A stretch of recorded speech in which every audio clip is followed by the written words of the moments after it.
Jean, boa noite. Boa Tudo bem? noite. Tudo bem? Que Tudo honra. bem. Poxa, fico contente pra caramba ter um nome ilustre aqui com a gente para falar de PBE. E, nossa, não tem como te agradecer, porque, assim, a gente sabe como a sua agenda é tão intensa, né? E tem dois filhos também, né? Tem filhos e tudo. E a gente sabe o quanto você demanda, sua agenda é muito intensa. Então, assim, muito obrigado, de muito bom gosto. É genuíno mesmo ter você aqui conosco aqui para contribuir, falar um pouco sobre a PBE, né? Mas antes disso, eu queria apresentar o Jean para o pessoal que está entrando, né? Nosso ilustre Jean Luiz Leonardo, né? Ele é graduado em psicologia pela PUC São Paulo, tá? Tem especialização em terapia comportamental pelo Paradigma, que hoje é o Instituto PAR. Um abraço para eles, para o Beto, para a Roberta Kovac, pessoas que eu adoro. Também tem formação, né, em terapia comportamental dialética, né, pelo Behavior Tech, e fez seu doutorado em psicologia clínica, né, pela USP, né. Tem um clube de excelência, né, e agora sócio do Viver de Psicologia, né, que está rendendo bastante no Brasil. A gente está gostando bastante dos vídeos. Eu fico muito contente aí de ter, além de ser, atua há 15 anos aí na área, supervisor clínico, palestras internacionais. Então é uma grande honra ter seu nome aqui com a gente. Muito obrigado por dispor desse tempo.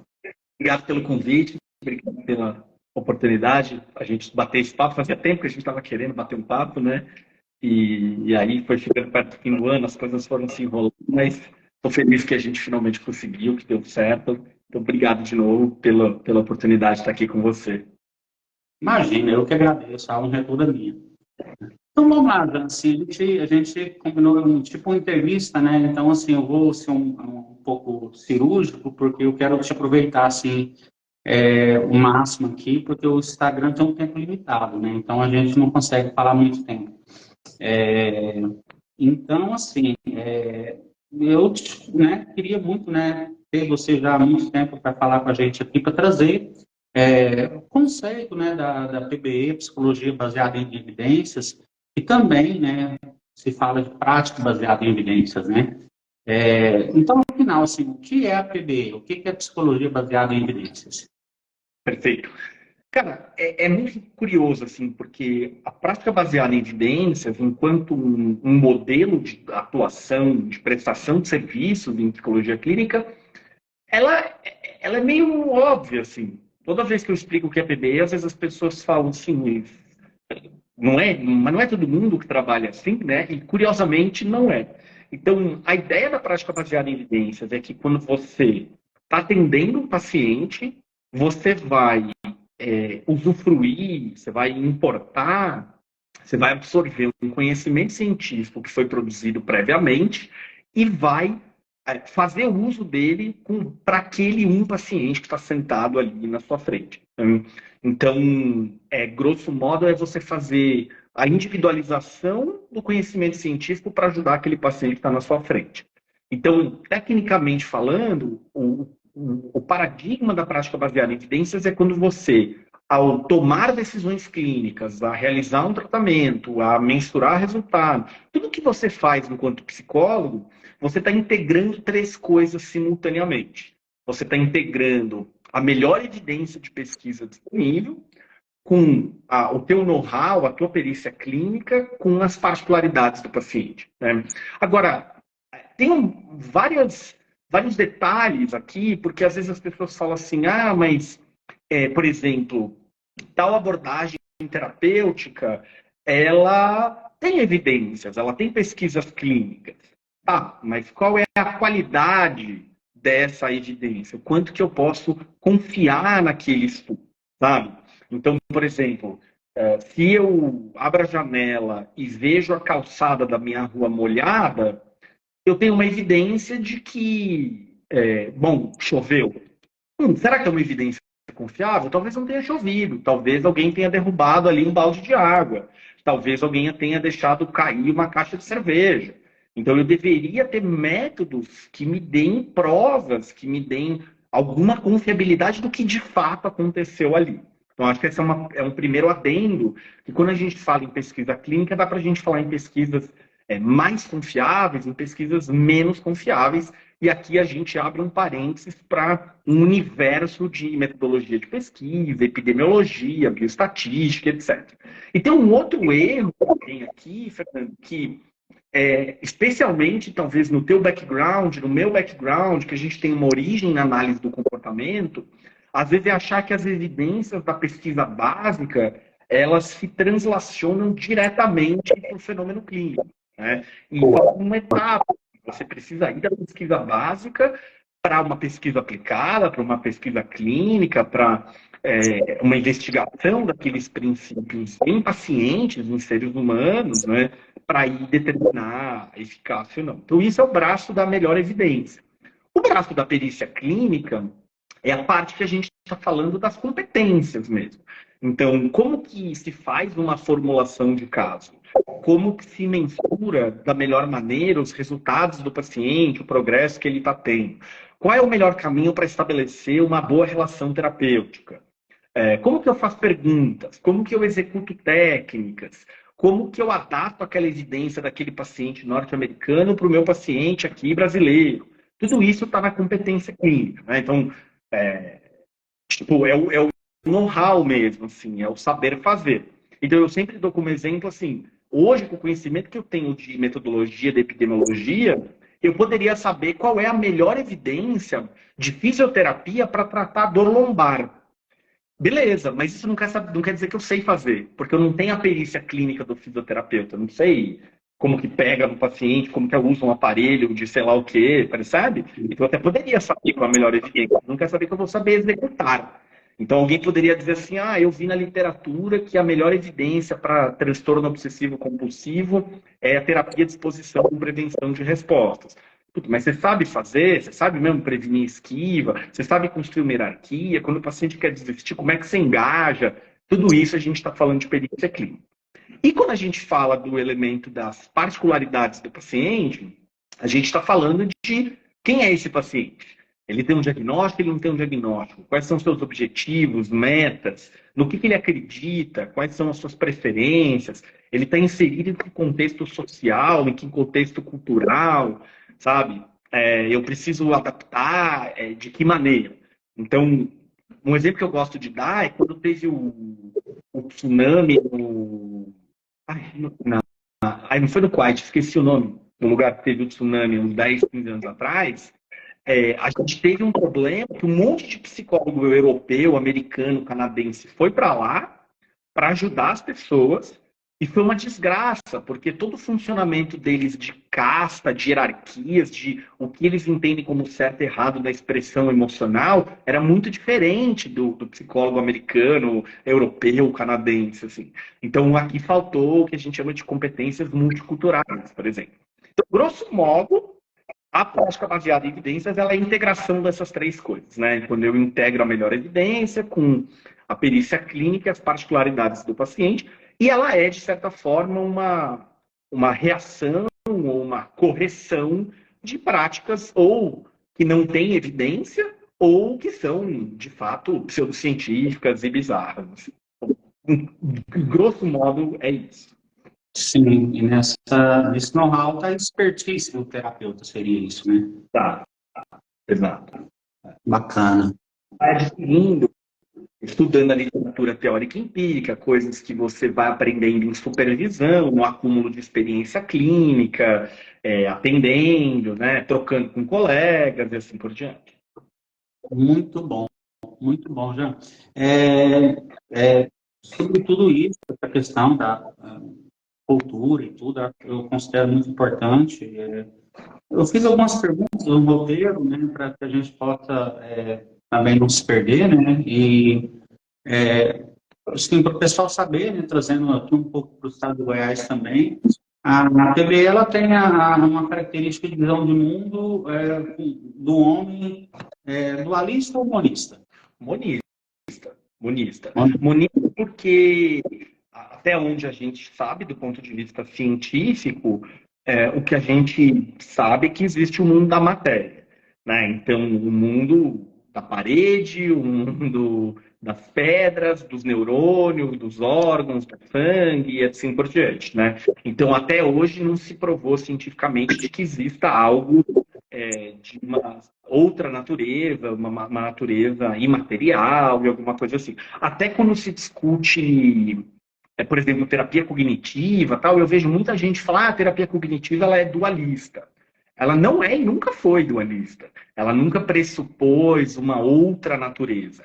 Ela pressupõe uma causalidade diferente, uma causalidade interna, que talvez a gente pudesse chamar de mentalismo. Mas dualista, com certeza, não. Então, hoje não dá para a gente falar na produção de ciência na área da saúde que não seja monista. Assim. Bacana, super bacana. Então, assim, eu já vi alguns vídeos seus, né? Eu acho que eu já sei um pouco da sua resposta, das coisas que eu vou te perguntar, mas, assim, eu preciso de uma pessoa com autoridade para dizer isso, né? Por exemplo, algo que não pode ser observado, não pode ser testado, né? São coisas, né, que profissionais que trabalham na área da saúde que não tem essa não pode mensurar alguma coisa. Ele não pode trabalhar com saúde, é isso. Não pode trabalhar com saúde do ser humano. Não, pelo menos do ponto de vista científico.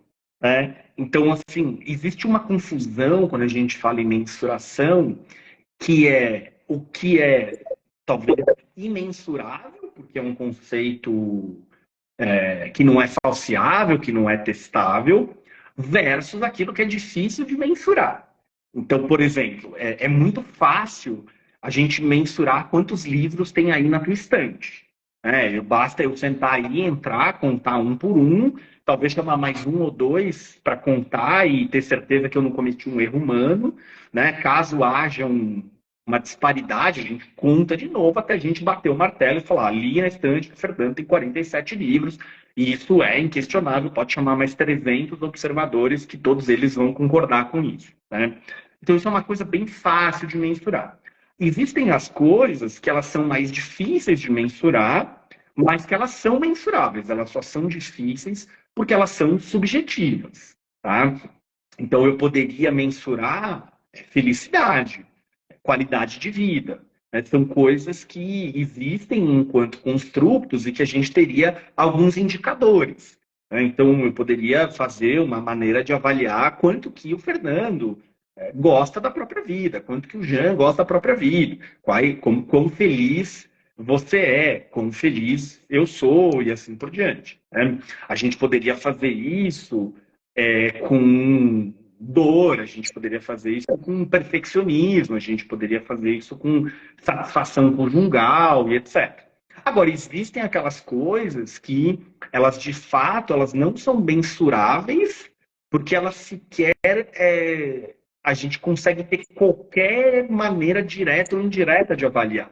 Né? Então, sei lá, quando a gente pensa em alguns conceitos psicanalíticos, por exemplo, eles são construtos que você não consegue mensurar eles nem de maneira indireta. Né? Você não consegue nem ter os indicadores precisos, como eu poderia ter para felicidade, para perfeccionismo e tal. Então, tem o que é fácil de mensurar, tem o que é subjetivo e é mensurável, claro que vai ter mais limites e mais defeitos do que aquilo que está no mundo externo, e tem aquilo que não é mensurável, porque a própria ideia é tão especulativa que você não consegue ter uma maneira de mensurar aquilo. Né? Agora, em ciência, quando a gente fala em eficácia de alguma coisa, para falar que algo é eficaz, a gente precisa ter algum tipo de número. Né? Então, para eu dizer que um tratamento para emagrecer ele é útil, eficaz, relevante, eu preciso de alguma maneira medir emagrecimento. Talvez eu meça quilos na balança, talvez eu meça pela calça que eu não cabia e agora eu caibo, assim, acho que fala, né? Mas, assim, tem uma maneira de mensurar. Ou eu era de 0 a 10, assim, para simplificar, tá? A felicidade, a satisfação que eu tinha no meu casamento era nota 3 e depois da terapia era nota 7. ou ele era nota 3 e depois da terapia ele é nota 1. Tipo, a terapia mostrou para mim, me deixou mais insatisfeito ainda, por exemplo. Tá? Mas eu preciso mensurar de alguma maneira. Entendi. Já, a gente entende, né, que a gente tem um modelo, assim, pelo menos eu considero dessa forma, né? Nós temos um modelo muito robusto, né, que é sedimentado para testar, né, principalmente na psicologia baseada em evidências, né. E aí, até para descontrair um pouquinho também, assim, e não deixar tão para o pessoal entender um pouco mais, eu vou citar alguns exemplos, assim, não tão ao grosso modo, né. As pessoas, assim, a população hoje, quando elas querem alguma coisa, um utilitário, alguma coisa nesse sentido, elas vão lá, vou fazer um merchan gratuito aqui. Vai lá na Honda ou na Toyota, que é o carro melhor, o carro mais vendido do mundo e tudo.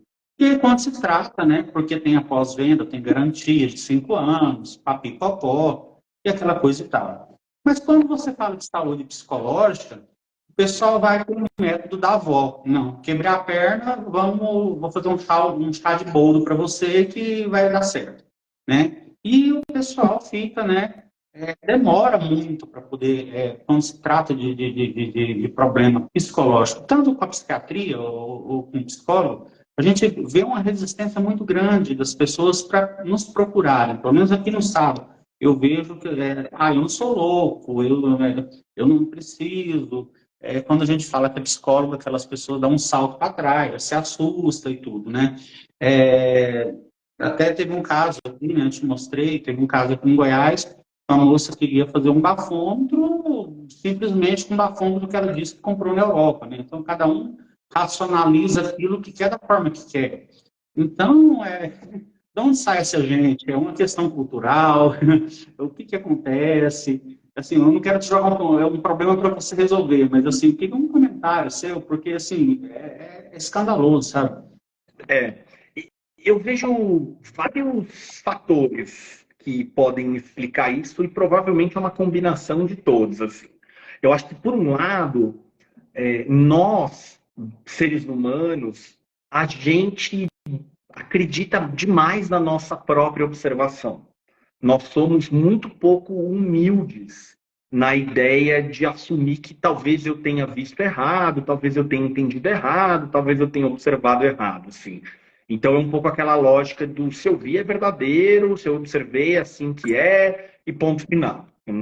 Então, colado com isso, a gente tem um certo analfabetismo científico, uma falta de letramento científico, que deveria vir na direção de, não é porque você percebe uma relação entre duas coisas que necessariamente ela é verdadeira.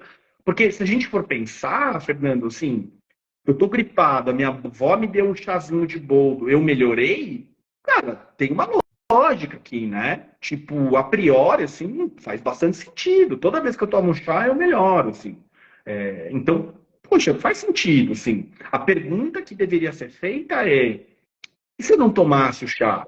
E se eu tomasse o dobro de chá? E se eu tomasse metade de chá? E se eu pegasse 1.000 pessoas com gripe e desse esse chá e 1.000 pessoas não tomassem esse chá? Sabe, assim? Então eu acredito demais na minha própria observação. Eu deveria aprender a confiar menos em mim mesmo, assim, em ter uma arrogância menor enquanto ser humano. E, poxa, se a gente vai lá para René Descartes, né? Ele que já traz a coisa de, olha, não posso confiar nos meus sentidos, não posso acreditar no que eu vejo, no que eu sinto, no que eu ouço, porque eu já estive dormindo e achei que aquilo era verdade e descobri que era um sonho. Quem me garante que essa outra coisa que eu estou vivendo aqui também não é um sonho? Né? Então, acho que essa é uma coisa, assim, que essa arrogância, essa falta de humildade que a gente tem enquanto observador de si mesmo, observador do mundo, poderia ser corrigida com um maior grau de alfabetismo científico. Assim. Tem uma outra coisa que acho que culturalmente a psicologia foi se reproduzindo como coisa para louco, ou uma coisa que não, né, talvez não sirva para nada, a ponto de a gente ter aí uma interface, às vezes, com curandeirismo, com como é que chama isso, né? Bola de cristal, etc. Assim, todo mundo meio que palpita assim sobre o comportamento humano. E, Fernando, assim, uma coisa que às vezes as pessoas não gostam de ouvir e reconhecer, mas parte da culpa disso é da própria categoria. Porque quando um psicólogo tem lá um diploma, fala um monte de besteira, faz um monte de coisa errada, mistura com pseudociência, oferece interpretações bizarras, etc., ele não prejudica só o paciente dele, ele prejudica a comunidade inteira. Né? Porque agora ele é um psicólogo, ele está dizendo algo, digamos, em nome da psicologia. Né? Então, se eu venho aqui e falo um monte de absurdos, bom, eu estou aqui de alguma forma representando a psicologia. Você está aí de alguma forma representando a psicologia. Você vai queimando o filme da profissão, assim. Então, tem uma coisa que às vezes eu brinco, que quando um amigo fala para mim assim, um amigo não, uma pessoa que eu acabei de conhecer, fala, eu sou psicólogo, eu faço terapia. Geralmente a minha primeira reação aqui interna é, puta, coitado. Porque acho que a probabilidade de ele estar com um bom profissional é menor do que ele estar com um bom profissional. Assim, né?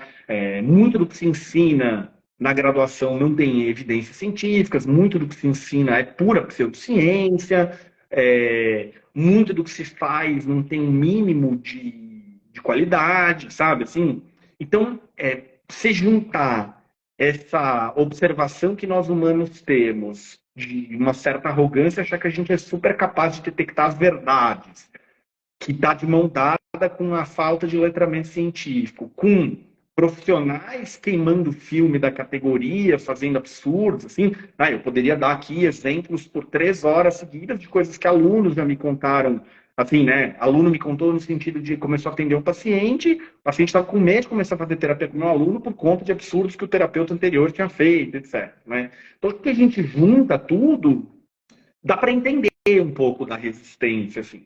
E é por isso que quando eu falo tanto de prática baseada em evidências, eu topo estar aqui numa live com você, eu vou nos podcasts, eu fico fazendo post no Instagram, é para mostrar para as pessoas que existe um caminho na psicologia que é tão sério esse caminho quanto a medicina, quanto a farmacologia, quanto a engenharia, sabe? Assim, existe um caminho de confiança, um caminho de ciência que não é perfeito, não é 100% garantido, nada em saúde mas que já tem um ponto de partida com uma alta probabilidade de ajudar pessoas, já foi testado antes e assim por diante. Bacana, muito bacana. Até essa questão dos profissionais, né? Tá em uma fala aqui mesmo, né? Já que você tocou num assunto, né? A gente vê, assim, de uma certa forma, uma distonia dos profissionais que acabam de se formar 2, 3 anos. Já ouvi outros profissionais, né, médicos falando para psicólogo, já presenciei isso. Formou errado, não foi comigo, né? Formou errado, tudo. Eu fico muito triste por isso, porque, assim, é uma coisa muito séria, demanda de saúde mental e saúde psicológica, existe uma demanda muito grande, né? O que falta, na verdade, às vezes, como você falou, eu tive um professor na pós-graduação que falava que é muito difícil, às vezes, encontrar um psicólogo muito bom, é como se encontrasse uma agulha no palheiro, em função de tudo isso que você falou. E não, remeto isso para outros profissionais, como médicos também. A gente vai em um, fala uma coisa, vai em outro, fala em outra. Então, isso é muito complicado. E aí acaba tendo uma migração, é o que mais me preocupa. Acaba tendo uma migração dos psicólogos para práticas, porque assim, o conselho, a psicologia é uma ciência que nós fizemos agora em 2024, 62 anos no Brasil, não sei se isso, né, pode remeter a uma fraqueza muito científica no mundo da psicologia, mas o que eu fico muito triste é o fato de haver migrações de psicólogos para práticas que não é da psicologia mesmo, né? E isso aí é muito, muito triste. Mas eu queria te perguntar, assim, um pouco da sua trajetória, a sua identificação, até encontrar a PBE, né? Como é que foi dentro da sua formação? Você encontrou o que você precisava? Ou era muita pseudociência? E por que isso acontece, né? Se você conseguir, pelo menos, identificar, assim, vamos problematizar, onde está o problema? O que a gente pode fazer, né, como profissional, um trabalho formiguinha, como você faz, e muitos profissionais fazem, onde que está, né? A gente compreende que a psicologia é nova, tem os empresários, tem as faculdades, tem o conselho, tem o MEC, tem tudo, as grades, né? Mas e aí? Como é que você considera a sua trajetória? Foi satisfatória? Não foi? Tá bom, tá bom.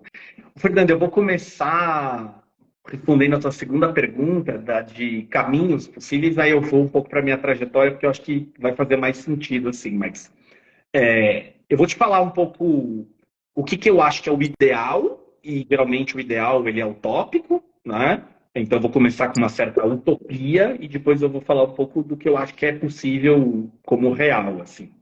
Então, o que eu acho que deveria acontecer do ponto de vista utópico, tá? Primeira coisa seria inserir no ensino fundamental, no ensino médio, disciplinas sobre pensamento crítico e sobre vieses cognitivos, sobre como funciona a mente humana e raciocínio científico, tá? Por que eu defendo isso? Por a gente não ser feito de trouxa a despeito da profissão que você tenha. Se você for ser pedreiro, engenheiro, não importa, para você não ser feito de trouxa na hora que você vai no dentista, para você não ser feito de trouxa na hora que você for no fisioterapeuta, para você não ser feito de trouxa na hora que você vai no psicólogo e assim por diante. Tá? Então, essa é a primeira coisa. Então, eu reformularia ali, não reformularia, mas introduziria coisas de pensamento crítico, pensamento científico, lá no ensino fundamental e no ensino médio. E, do ponto de vista da graduação em psicologia, eu reformularia ela do zero mesmo. Assim. Eu sempre digo que se eu pudesse ir no MEC e fazer a graduação em psicologia do zero, exatamente como eu quero, o produto que eu tenho hoje, que é o Viver de Psicologia, né, que tem essa formação completa para psicólogos clínicos, ela se tornaria inútil e desnecessária, assim, porque isso já estaria acontecendo na graduação. Assim. Então, isso é do ponto de vista ideal. Do ponto de vista real, o que dá para fazer cada vez mais usar as mídias sociais e os congressos para divulgar, disseminar a prática baseada em evidências.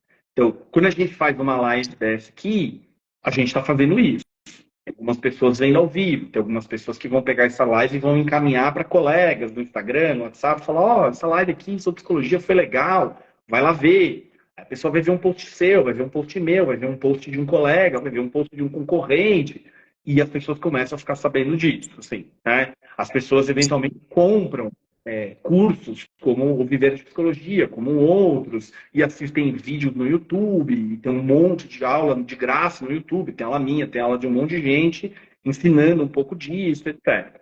Então você começa a espalhar isso e vira uma espécie de bola de neve do bem, assim, um colega conta para o colega, que conta para o outro, e a coisa vai crescendo, assim. Talvez quem esteja vendo a gente fala assim, pô, eu não tenho esse otimismo, porque eu falei de prática baseada em evidências na minha graduação, meu professor me tratou mal, eu quase perdi amigos, eu recebo esse tipo de relato quase todo dia, assim, né, em direct, essas coisas.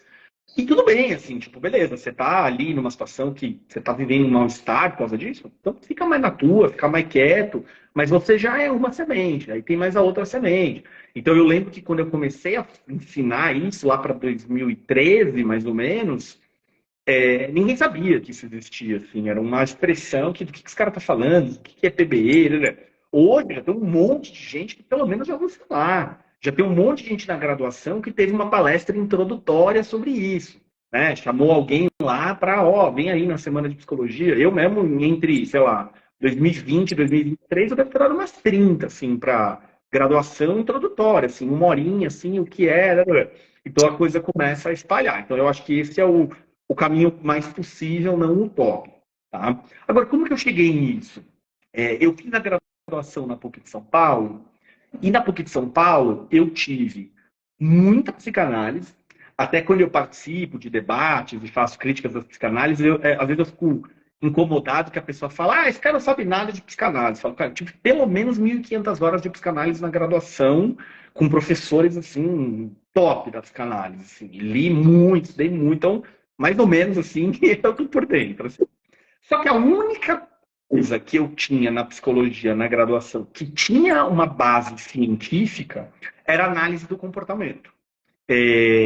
Eu não tive, por exemplo, neuropsicologia, eu não tive neurociências, eu não tive nada cognitivo comportamental. Eu, por exemplo, você tem ideia, na minha graduação eu não tive processos psicológicos básicos, tipo atenção, memória, percepção, personalidade. A disciplina disso, ela dava história da psicologia, ela não dava essas coisas. Então, a única coisa que tinha algum embasamento científico na minha graduação era a análise do comportamento. Então, eu passei uma parte da minha graduação achando que a única coisa que fazia ciência em psicologia era análise do comportamento. Assim. Eu demorei para descobrir, por exemplo, que existia psicologia social experimental, que existia estudos de laboratório sobre cognição humana, que não era só behaviorista que estudava pombo, rato e macaco, e assim por diante. Tá? E aí, quando eu estava ali me formando, eu já fui fazendo. Eu entrei mais velho na graduação, eu entrei com 23 anos. Então, eu tinha tentado ser músico profissional antes disso tal. Então, eu tinha um senso de atraso na graduação. E eu fui fazendo disciplinas teóricas da especialização em terapia comportamental do Paradigma. Então, eu fui fazendo essas disciplinas. E aí, quando eu terminei a graduação, eu terminei a especialização junto, assim, porque no 5º ano podia atender, né, na especialização, então eu concentrei 2 anos de estágio em um ano só, então terminei a graduação com a especialização. E aí eu entrei no mestrado em psicologia experimental, fui fazer um trabalho. Eu ia fazer um trabalho teórico, minha orientadora morreu, foi um negócio horroroso, e acabei fazendo um trabalho experimental com um rato, sobre criatividade no rato e tal. E aí estava no consultório, né? Então, no consultório, já graduado, já com a especialização e começando o mestrado.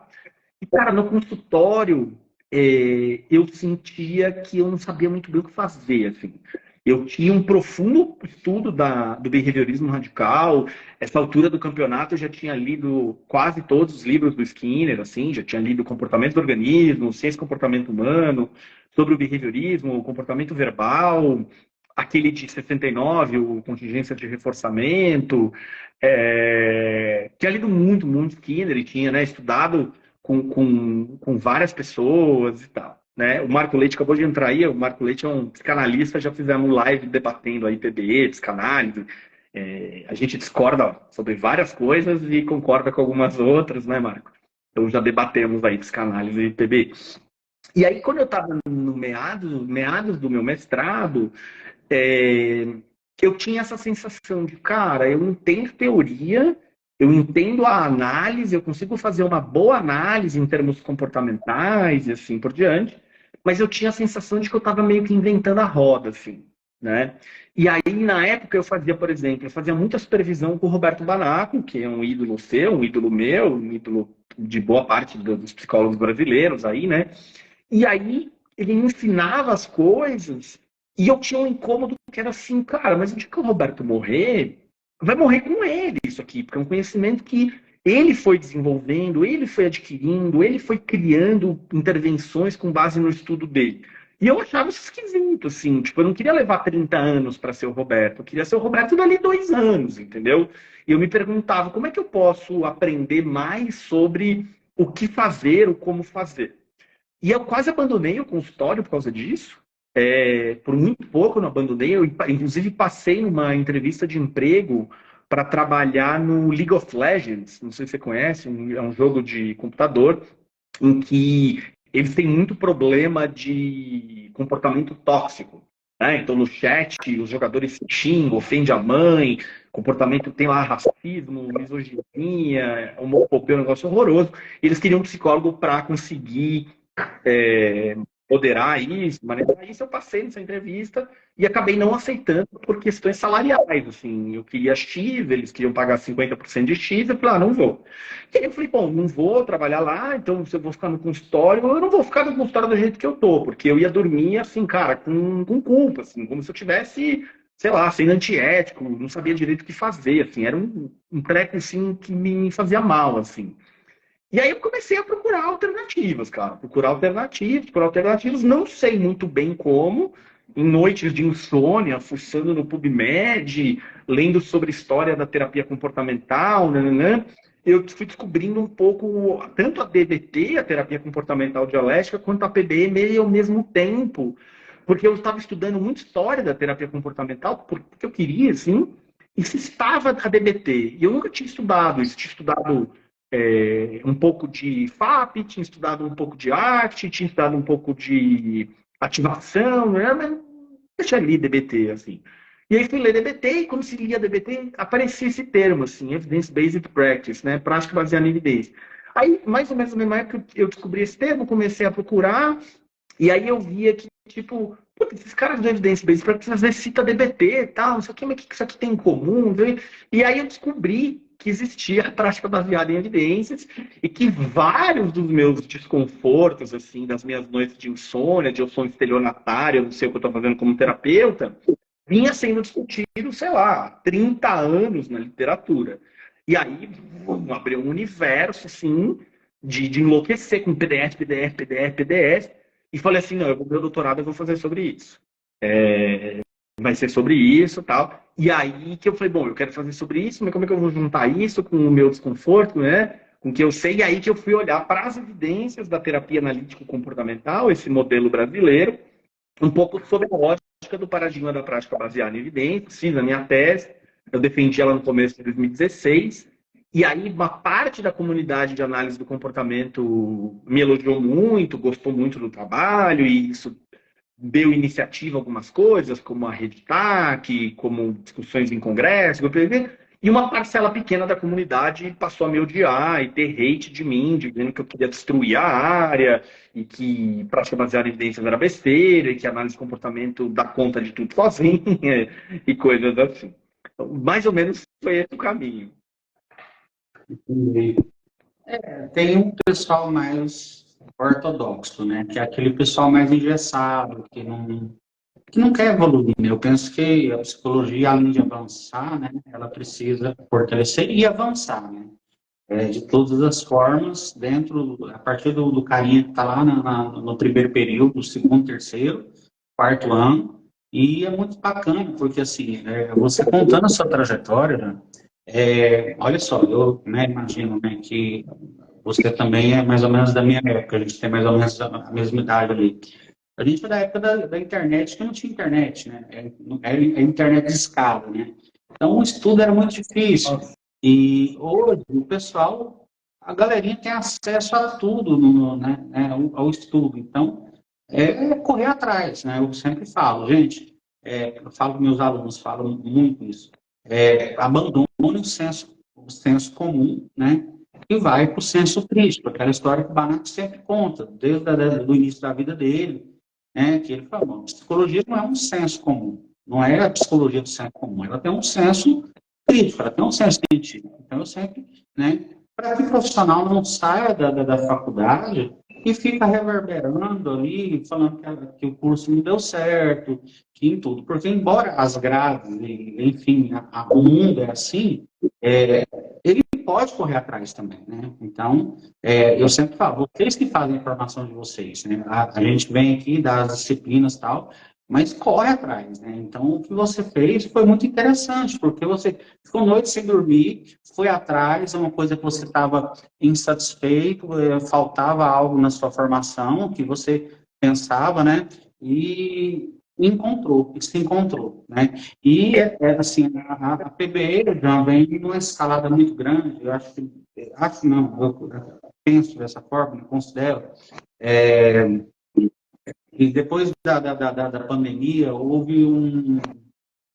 acho que teve novas oportunidades assim para a ciência se mostrar um pouco mais, né? Mostrar autoridade um pouco mais no mundo, porque estava muito, né, muito neutro, estava muito parado, não se discutia muito sobre ciência e as coisas iam acontecendo da forma que cada um achava que deu certo na terapia, que legal, criou uma abordagem. Não é assim, né? A gente tem que. Tem uma coisa que eu acho muito perigosa na psicologia, que é a seguinte: se você imagina o seguinte, ó, eu tenho um psicanalista que tem o seu consultório, ele atende os seus pacientes.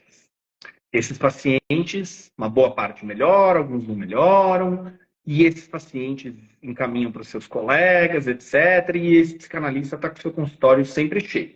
E esse psicanalista agora ele vai para o congresso de psicanálise.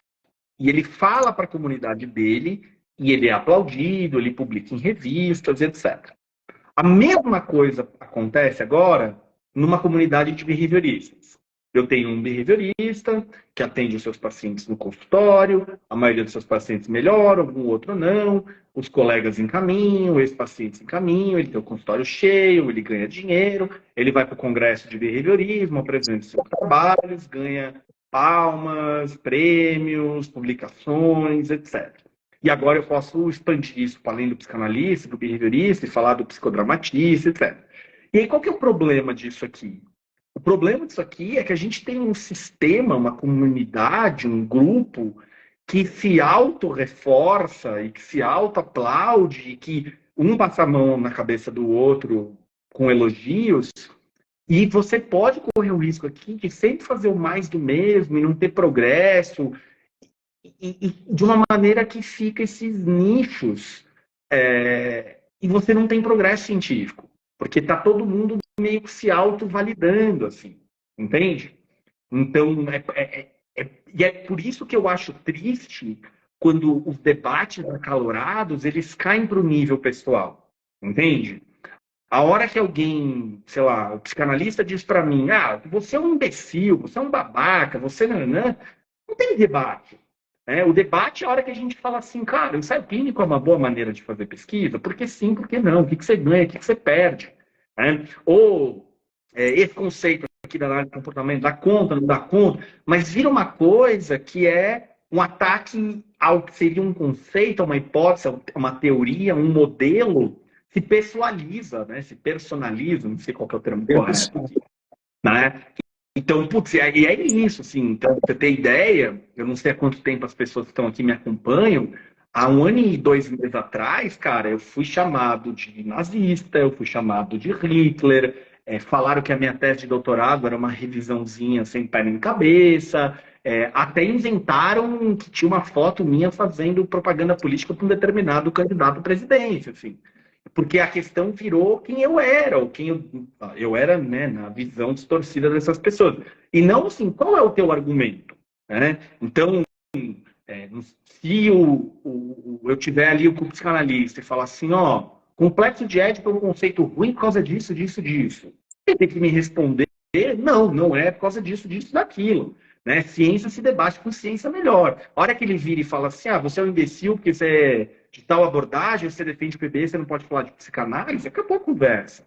Né? Então a gente precisa romper os nichos de o psicanalista que fala com o psicanalista e todo mundo se aplaude, o behaviorista fala com o behaviorista e todo mundo se aplaude, o psicometrista só fala com o psicometrista e todo mundo se aplaude. E, bom, qual é a ciência psicológica que a gente quer construir? Com que critérios, com que rigor, com que conceitos, o que dá para integrar, o que não dá, o que dá para aprender com cada um. O debate ele precisa ser de ideias, né, e não de pessoas. Muito bom. Eu praticamente quase respondeu minhas perguntas todas, né? Eu estava... Acho que adivinhou, mas não tem adivinho, né? Eu ia falar mesmo sobre essa questão, né, da importância do ensino no Brasil, desde do ensino fundamental, médio, graduação, pós-graduação e assim em diante. Porque as pessoas, né, hoje, elas fazem uma graduação de psicologia, ou seja, lá qual for, ela não sabe o que é declarar um imposto de renda. Exato. Coisa simples, né? Não se ensina educação financeira no ensino médio, com exceções de algumas escolas que a gente vê por aí, né, que são mais... então, tem muitas coisas que eu acho que a PBE pode... a prática, não a psicologia baseada em evidência, mas a prática baseada em evidência, ela pode se estender também para todos os campos da ciência, todos os campos profissionais. Não concorda comigo ou eu estou errado? Concordo. Hoje a gente já tem essa discussão com o mesmo conceito de prática baseada em evidências. Ele surge na medicina, tá? No começo dos anos 90, e ele vai se se tornando prática baseada em evidências e deixa de ser medicina baseada em evidências, e a gente já tem ele na odontologia, na fisioterapia, na enfermagem. A galera da enfermagem tem muita literatura sobre isso. Terapia ocupacional, pedagogia, educação, tanto educação especial quanto não. A gente tem muito, cara, de educação física baseada em evidências. Os caras têm uns estudos interessantes, assim, que é tipo, cara, se eu levantar o supino no peito nesse ângulo, ou nesse ângulo, o que, que muda? O desenvolvimento do músculo cresce mais, cresce menos, entendeu? Então, assim, do ponto de vista de saúde, educação, com certeza. Outro dia eu vi um artigo, cara, eu estava procurando um negócio de políticas públicas baseadas em evidências, e sei lá que palavra que eu digitei errado, acho que ao invés de eu digitar policy, né, de política pública, eu digitei policy, de polícia. Eu comecei a ler um artigo, comecei a falar, o que esses caras estão falando? Não entendeu nada. Aí quando eu avancei no artigo, eu entendi. Era um artigo sobre policiamento baseado em evidências. Tipo, qual é a melhor maneira de abordar um suspeito? Se o suspeito tem volume no bolso ou não? Se pode ser uma arma ou não? Os caras têm estudos sobre, tipo, a melhor maneira de fazer policiamento, assim, né? Então, é isso. A gente quer uma prática que se baseie em dados, assim, que, bom, eu preciso ter uma maneira melhor de tomar decisões. Então, quando a gente pensa em psicoterapia, cara, psicoterapia é um negócio altamente complexo, né? O ser humano é um bicho altamente complexo, emoções, comportamentos, pensamentos, 1 milhão de coisas. 1.000 variáveis, as variáveis do terapeuta, etc, etc, etc. Já é mega difícil. Se você se pautar na melhor eficiência, imagina você fazer isso de outra forma, de maneira especulativa ou achismo, com base nas suas preferências, na sua visão de mundo. Assim. A psicologia, ela valoriza algumas coisas que seriam bizarras em outras áreas. Imagina que você vai no fisioterapeuta, ele te trata de acordo com a visão de mundo que é compatível com a dele. Cara, eu fujo desse fisioterapeuta. Né? Então, a visão de mundo ela deveria ser pautada em dados. Assim. E aí tem uma coisa, Fernando, eu vou abrir um parênteses aqui, se você me permite, que assim, às vezes as pessoas falam assim, não, mas a prática baseada em evidências ela tem um problema, porque você precisa ter uma abordagem com seus pressupostos epistemológicos, filosóficos, etc. Agora, às vezes se esquece que a própria visão filosófica ela foi elaborada com base em dados. Não é que a gente tenha a visão filosófica pronta e dali se derivam outras pesquisas. Então vamos pensar. Uma das coisas mais importantes do behaviorismo radical do Skinner é o modelo de seleção causal, o modelo causal de seleção por consequências. Certo? De que o comportamento é determinado por variáveis ambientais que selecionam aquele comportamento, aquelas respostas e tal.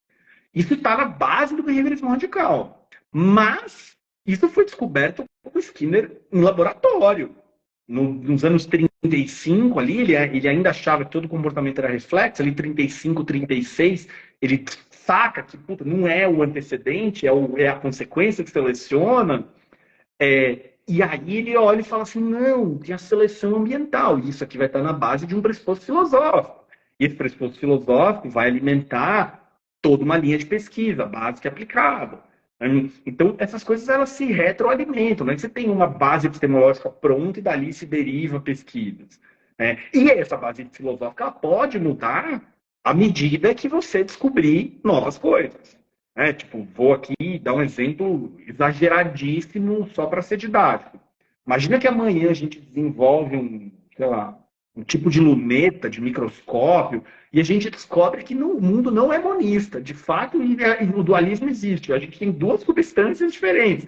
Cara, a gente vai ter que rever quase a ciência de tudo. Vai ter que rever a química, a biologia, a psicologia. Mas, cara, é isso. Descobrir uma coisa que vai mudar pressupostos filosóficos também. Talvez outras descobertas tenham um impacto menor. Outras descobertas fortaleçam certos pressupostos e assim por diante. Bacana, muito bacana. Eu tenho muitas dúvidas, né, Julião, assim, sobre a forma mesmo, né, a gente já está quase em poucos minutos, sobre os estudos randomizados, né, principalmente com a importância do grupo cegos, né, não sei se estou falando a nomenclatura correta, Mas poderia falar um pouco da importância desse estudo, assim, eu acho que a gente tem pouco tempo ainda, uns 10 minutos no máximo, mas se puder falar, assim, como é feito, né, esse estudo randomizado, e a importância de não fazer, né, o perigo de não ser feito dessa forma. Perfeito, perfeito. Então, basicamente, quando a gente fala de uma pesquisa clínica, o que a gente quer fazer? A gente quer procurar evidências, ou seja, provas, certo? Então, bom, parece aí que o chá de boldo cura a gripe, né? Eu preciso ter alguém que fala assim, será? Você precisava provar que você faz isso, né? Que o chá de boldo cura a gripe. Vamos fazer um teste? Vamos.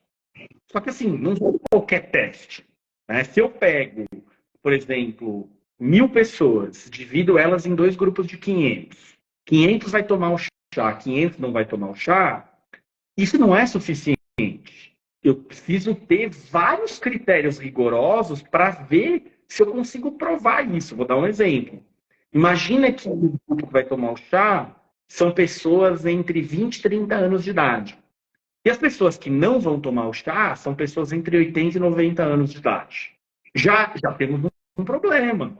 Porque pessoas de 80 e 90 anos de idade que pegam gripe, provavelmente não, certamente morrem mais do que quem tem entre 20 e 30.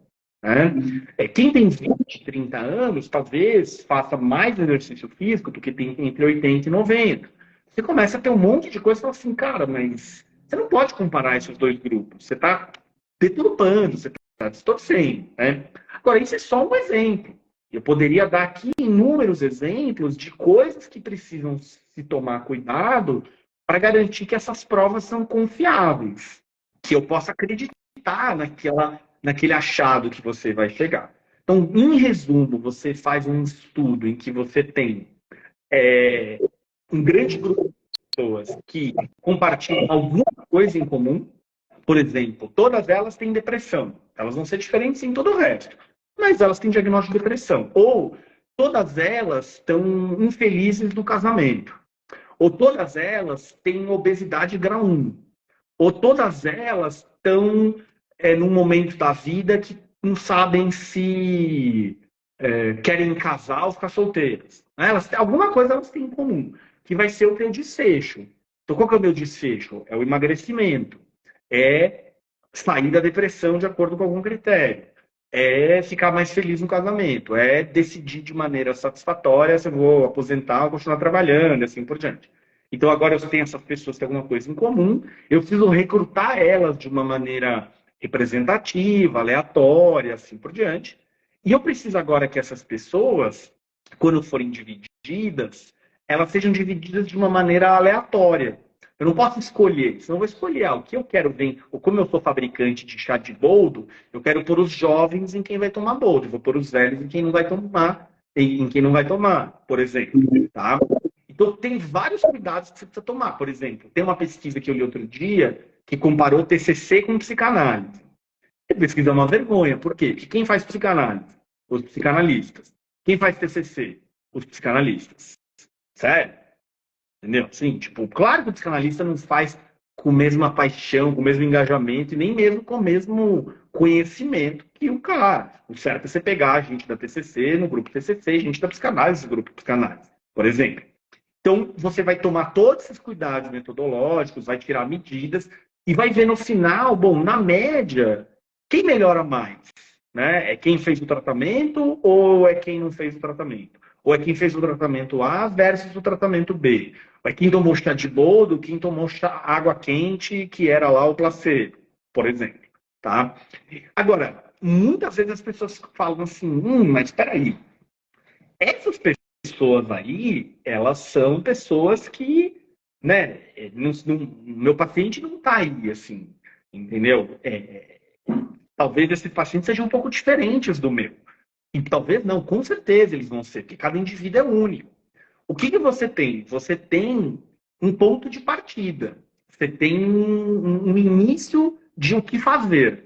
Tá? Então vamos pensar assim, ó. Eu quero descobrir se Pilates é bom para flexibilidade muscular e para ganho de força. Beleza? Eu vou testar isso com várias pessoas. Agora, a hora que o Jean vai no Pilates, isso vai ser adaptado para quão forte o Jean é, para quão flexível o Jean é. O Fernando vai lá, ele alonga pra caramba, ele é super flexível. Você vai começar de um jeito diferente do que eu vou começar, que estou todo retraído.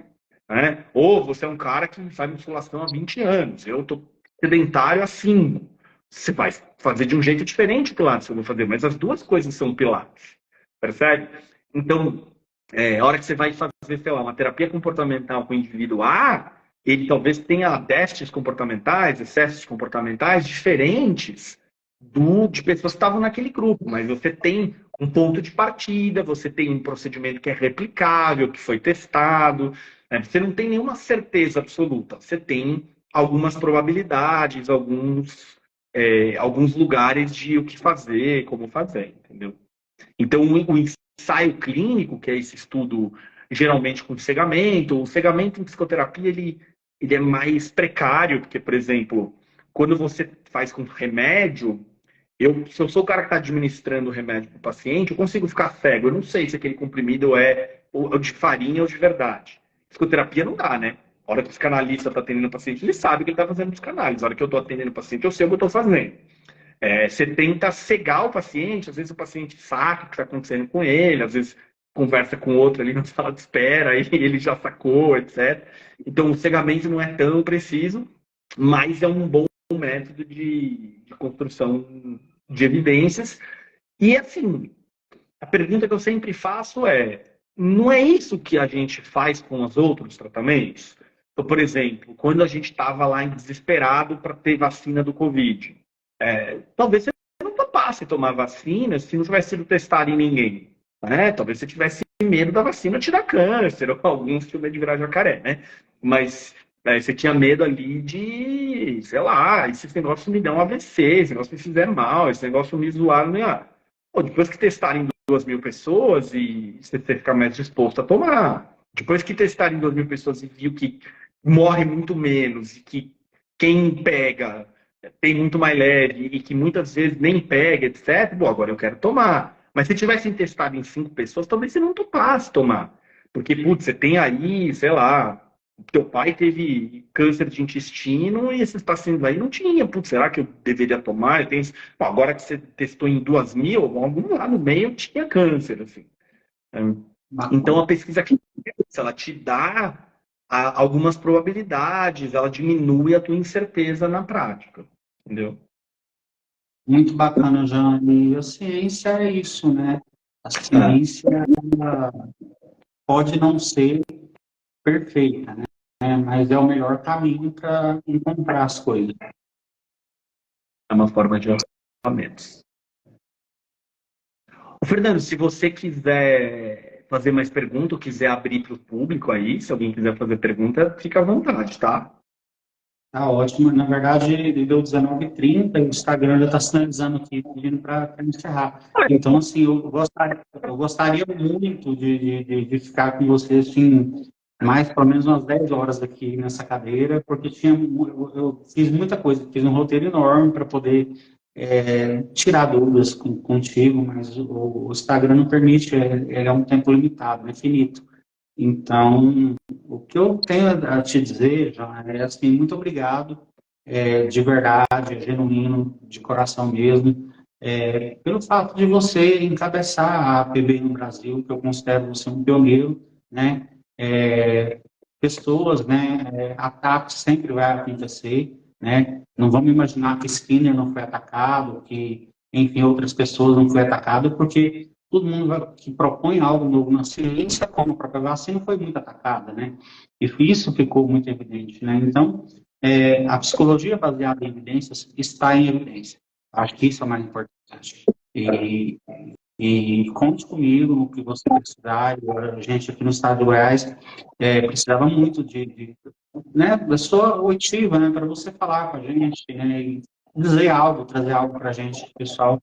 Aqui ainda não tem muito alguém muito de referência, pioneiro como você.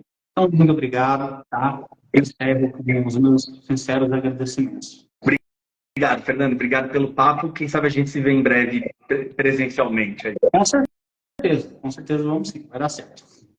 Valeu, abraço. Até mais. Obrigado por todo mundo ter ficado até agora, o que venha ou ver essa live um pouco mais tarde. E